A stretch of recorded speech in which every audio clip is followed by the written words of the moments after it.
ప్రతి 6 monthsకు ఒక వర్టికల్గా ఒక షెడ్యూల్ చేసుకొని ఇప్పుడు జూన్లో వచ్చినాం, డిసెంబర్ వరకు ఏమేమి పూర్తి చేయగలం, నెక్స్ట్ జూన్ వరకు మళ్ళీ ఏం చేయగలం, నెక్స్ట్ జూన్ నుంచి నెక్స్ట్ డిసెంబర్ వరకు ఏం చేయగలం, విడతల వారీగా ఒక ప్రణాళికబద్ధంగా పనులు ఏ విధంగా ప్రతి నెల ఏ విధంగా చేయాలో అధికారులకు టార్గెట్ ఇచ్చి, భూసేకరణకు కలెక్టర్లకు టార్గెట్ ఇచ్చి, దానికి అవసరమైన నిధులను ఏ విధంగా సేకరించాలి. ఈరోజు విపరీతమైన అప్పులు తేవడం వల్ల ఈరోజు నిజంగా అవసరం ఉన్నప్పుడు అప్పు తెచ్చుకోలేని పరిస్థితి అయిపోయింది ప్రాజెక్టులు.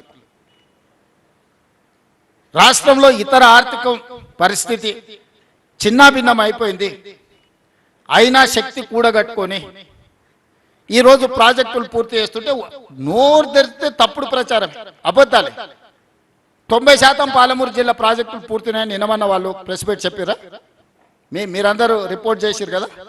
90% పనులు పూర్తయితే వాళ్ళ అంచనాల ప్రకారమే, వాళ్ళు ఇచ్చిన జీవో ప్రకారమే 55,000 కోట్ల రూపాయల పాలమూరు రంగారెడ్డి ఎత్తిపోతలు కావాలన్నా వాళ్ళు అదే చెప్తారు కదా.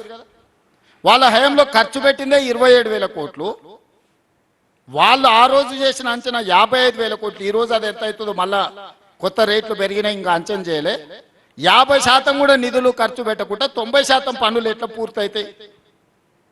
అంటే అంచనాలన్నా అబద్ధం ఉండాలి, పని చేయకుండానన్నా అబద్ధాలు చెప్పాలి. రెండింటికి పొంతన ఉండాలి కదా. 55,000 కోట్ల రూపాయలతోని పాలమూరు రంగారెడ్డి ఎత్తిపోతలు పూర్తి అవుతుంది అన్నప్పుడు 27,000 కోట్ల రూపాయలు అంటే సరిగ్గా 50%, లెస్ దాన్ 50%, 48-47%, 47-48% నిధులు ఖర్చు పెడితే 90% పనులు ఎట్లా పూర్తవుతాయి? మీడియా మిత్రులుగా నేను మిమ్మల్ని అడుగుతున్నా. నాకు ఆ సైన్స్ ఆ మ్యాథ్స్ నాకు అర్థమవుతలేదు. 80,000 పుస్తకాలు నేను చదవలేదు, నాకు ఆ లాజిక్కే దొరకడం లేదు. ఈ 27,000 పంపులకు లిఫ్టులకే మ్యాక్సిమం పోయినాయి. పంపులు లిఫ్టులు మీరు ఇల్లు కట్టుకుంటే మొత్తం కరెంటు వైర్లు, మీటర్లు, సామాన్లు కొనుక్కుంటే, గోడలు కట్టకుంటే, స్లాబ్ వేయకుంటే, కరెంటు వైర్లు కొనుక్కొని ఇంట్లో లైట్లు వెలుగుతాయా? ఎందుకు ఎలక్ట్రోమెకానికల్ ఎక్విప్మెంట్ కొన్నాడు అంటే 20%, 30%, 40% కమిషన్లు కొట్టడానికి అడగోలుగా రేట్లు పెంచి ఆ పైసలు ఇచ్చాడు. సివిల్ వర్కులకు ఇయ్యలే, భూసేకరణకి ఇయ్యలే. ఏ ప్రాజెక్ట్ కట్టాల, మీరు ఇల్లు కట్టుకోవాలనుకుంటే కూడా ఫస్ట్ ప్లాట్ కొనుక్కుంటారు. అవునా? ప్లాట్ కొనుక్కున్న తర్వాత దానికి డ్రాయింగ్స్ చేపిస్తారు, డ్రాయింగ్స్ తర్వాత సివిల్ వర్కులు చేస్తారు, సివిల్ వర్కుల తర్వాత ఎలక్ట్రికల్ వర్కులు చేస్తారు. ఈరోజు ఆయన ఎట్లా పడితే అట్లా చేసి ఏది పడితే అది మాట్లాడి ఉన్నదంతా ఊడ్చుకపోయి దోసుకపోయి ఈరోజు మమ్మల్ని ఏదో దోషులుగా నిలబెడుతున్నామని భ్రమలలో ఉన్నారు. ఎవరంత అమాయకులు లేరు. ఏ ఊరికి ఆ ఊరికి తెలిసి ఆ ఊరిలో పని ఏమైతే. ఇప్పుడు కొల్లాపూర్ పోయినాం, చిన్న పిల్లగాన్ని అడిగినా చెప్తుండే ఏం జరిగిందో. వనపర్తి ఏరియాకు పోయినాం, నాగర్ కర్నూలు ఏరియాకు వచ్చినాం, ఇప్పుడు దేవరకద్ర ప్రాంతానికి వచ్చినాం, రేపు జడ్చర్లకు పోతాం. లోకల్గా ఉన్న వాళ్ళకి అర్థమవుతుంది కదా ఈయన ఏం చేసిండు, ఏం చేయలేదు, నిధులు ఇచ్చిండా ఇయ్యలేదా. అందుకే ఈరోజు పాలమూరు జిల్లాలో పెండింగ్ ఉన్న ప్రతి ప్రాజెక్టుని యుద్ధ ప్రాతిపదికన పూర్తి చేయడానికి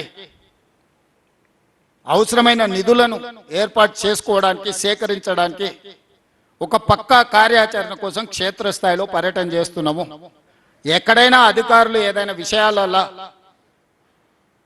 అటు ఇటుగా చెప్తే కూడా దాన్ని అర్థం చేసుకోవడం కోసం ప్రతిదీ ఈరోజు తిరిగి చూసుకుంటూ వచ్చి ఈ జిల్లాకు 26 లక్షల ఎకరాల నీళ్ళు ఇవ్వడానికి అవసరమైన పనులను, నిధులను సంపూర్ణంగా సమకూర్చడానికి ఈ 2 రోజులు పని చేసినాము, ఈ 2 రోజులు తిరుగుతున్నాం.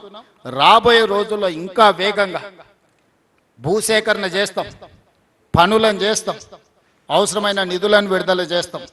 మీడియా మిత్రులకు కూడా నా సూచన, భూసేకరణ విషయంలో మీరు దయచేసి సహకరించండి. భూసేకరణ జరగకుండా ఈ పనులు పూర్తి కావు. భూసేకరణకు సంబంధించి రూపాయి ఎక్కువైనా ఇచ్చి వాళ్ళ సమస్యలను పరిష్కరించే పని మీద ఉన్నాము. అందుకే నిన్నమన్న మొదటి ప్రాధాన్యత కింద భూసేకరణకే మొట్టమొదటి నిధులన్నీ విడుదల చేస్తున్నాం. ఇంకొక 4,000 ఎకరాల భూమి సేకరణ చేసేది ఉంది. ఈ 4,000 ఎకరాల భూసేకరణలో మీడియా మిత్రులుగా మీరు సహకరించండి. ఈ రోజు మనం ఈ పనులు చేసుకోకపోతే ఇంకెప్పటికీ చేసుకోలేము. ఈ రోజు మన చేతులనే అధికారం ఉండి, మనమే నిర్ణయాలు తీసుకోగలిగి ఉండి, మనమే నిధులను తెచ్చుకోగలిగి ఉన్నప్పుడు కూడా మనం ఈ పనులను పూర్తి చేసుకోకపోతే చరిత్ర మనల్ని క్షమించదు. నేను సంపూర్ణంగా కట్టుబడి ఉన్నా. ఈ జిల్లా ప్రాజెక్టులను అన్నిటిని పూర్తి చేయడమే కాకుండా ఈరోజు ప్రాజెక్టులు కట్టుకుంటే సరిపోదు, నీళ్లు నింపడానికి రిజర్వాయర్లు కూడా ఉండాలి.